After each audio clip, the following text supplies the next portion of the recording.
Welcome back to victory YouTube channel. आज हम think mathematics के 8th एडिशन के सिलेबस बुक 1 से chapter number 6 algebraic basic algebra algebraic manipulation से exercise 6A के क्वेश्चन नंबर 4 को डिस्कस करेंगे। और अगर आपने चैनल को सब्सक्राइब नहीं किया तो डू सब्सक्राइब द चैनल। ठीक है जी। नेक्स्ट क्वेश्चन क्या कहता है? Question number 4। क्वेश्चन नंबर 4 में ये मेरे पास देता है कि सिंप्लीफाई द फॉलोइंग, इन्हें हल करें। देखें, एक बात है, इन अलजेब्रा में कब एडिशन होती है? देखें, इन अलजेब्रा ठीक है, एडिशन और सब्ट्रैक्शन का आज हम थोड़ा सा कंसेप्ट पढ़ेंगे। एडिशन एंड सब्ट्रैक्शन का कंसेप्ट पढ़ेंगे थोड़ा। इसे देखें,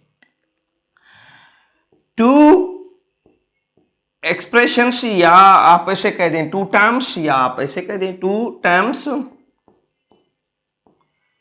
इन अलजेब्रा विल बी एडिड।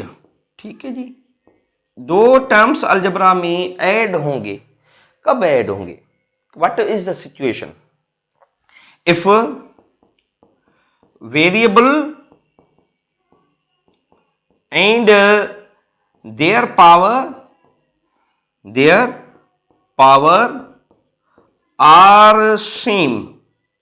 ठीक है, then coefficients will be added. अगर मेरे पास कोई भी एक दो टर्म्स की एक्सप्रेशन है, वो तभी दोनों ऐड होंगी या फिर सब्ट्रैक्ट होंगी जब उनके वेरिएबल्स दोनों के एक जैसे हों और उनके पावर भी एक जैसे हो, तो वो ऐड होंगी। ऐड क्या होंगे उनके? फिर कोएफिशिएंट्स ऐड होंगे। Let me give you example. अब हमें एक एग्जांपल देख लेते हैं कि आपके पास है 3x square plus 4x square. अब यहां पे देखें, इसका वेरिएबल टर्म का और इसका variable and power are same, तो हम कहेंगे ये दोनों ऐड हो सकते हैं। जैसे 3 को आप फिर प्लस करेंगे 4 के साथ, एंड सिमिलरली ये आपके पास हो जाएगा x square, that is what 7x square.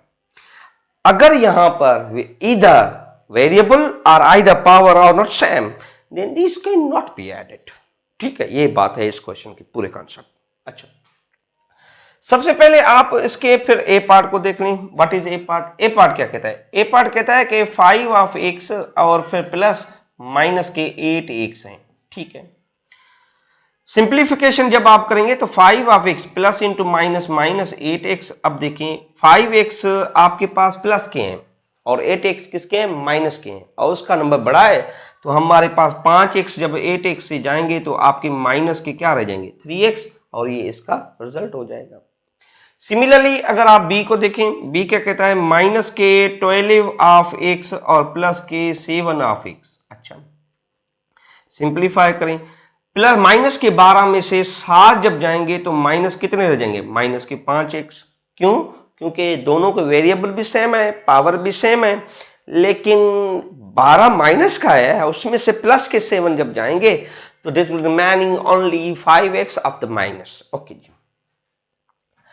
अब इसके बाद हम सी पार्ट को देख लें जरा। सी पार्ट क्या कहता है? सी कहता है 13x, ठीक है, प्लस और माइनस के 19 ऑफ x यहां पे रखें।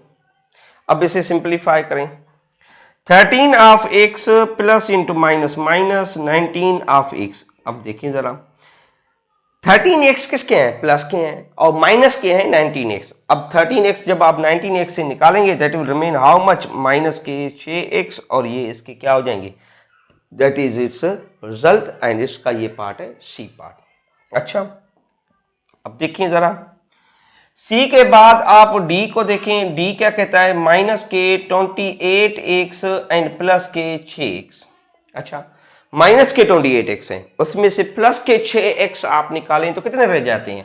आपके पास रह जाते हैं माइनस के 22 ऑफ x। तो ये इसका D का रिजल्ट है।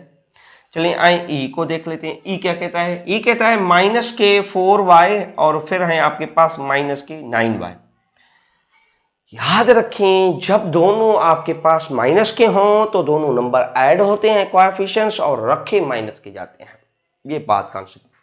तो दोनों माइनस के हैं, तो नंबर ये आप ऐड करेंगे, दैट इज -13 y, और होंगे किसके, माइनस के, that is what, E part.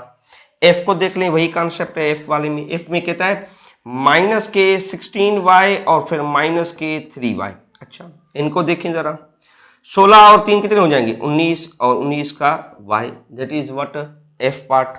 अच्छा, जी पार्ट को देखें जरा, जी पार्ट क्या कहता है, माइनस के 7z माइनस ऑफ माइनस के 2 ऑफ z, ये आपके पास हो गए। अच्छा, माइनस के 7z और माइनस इंटू माइनस प्लस के 2z, 2z जब इससे जाएंगे तो किसके रह जाएंगे, माइनस के 5z, और ये इसका रिजल्ट हो जाएगा, that is what, G part. अब हम चलते हैं इसके एच पार्ट पर, और एच मेरे ख्याल से फिर इससे भी सिंपल सा क्वेश्चन है। देखें एच पार्ट क्या कहता है। अब एच पार्ट में है कि माइनस के 11 ऑफ जेड और फिर माइनस के 24 ऑफ जेड। अच्छा, अब देखिए माइनस के 11 जेड और फिर माइनस इंटू माइनस प्लस के 24 जेड। अब इससे अगर आप देखें माइनस के 11 जेड 24 से अब जब निकालेंगे तो 4 में से एक जाएगा 3 और 2 में से एक जाएगा 13, और ये आपके पास जेड रहेंगे, लेकिन रहेंगे किसके, प्लस के। तो this was question number 4, and इसकी आपने बेसिक देखी। तो फिर हम मिलेंगे अगले लेक्चर में, तब तक के लिए मुझे याद दीजिए, अल्लाह हाफ़िज़।